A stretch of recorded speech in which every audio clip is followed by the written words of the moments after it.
আমরা এসেছি কোলাঘাটে এখন। এখানে সবাই সবজি ভাত নিয়েছে আর আমরা নিয়েছি এখানে ডিম ভাত, ভাত, ডাল, আলু ভাজা, চিপস, ডিম, এত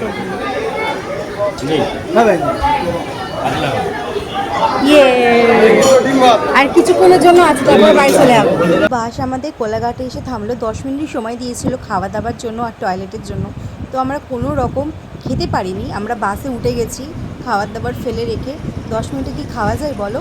তারপরে বালি ব্রিজে উঠলাম আমরা, এই যে দক্ষিণেশ্বরে মায়ের মন্দির দেখতে দেখতে আমরা তো বাড়ি চলে আসলাম।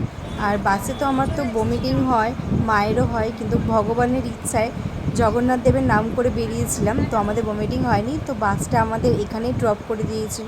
তোমরা যদি এই জায়গাটা চিনতে পারো, মানে বাসটা আমাদের যেখানে ড্রপ করেছে, তো অবশ্যই কমেন্টে জানিও। তারপরে তো ওকে বাই বাই বললাম, বাই বাই বলে টোটো ধরে আমরা বাড়ি চলে আসলাম। আর খুব মজা হচ্ছিলো যে বাড়ি আসবো। তো এখানে আমাদের জার্নিটা শেষ হলো।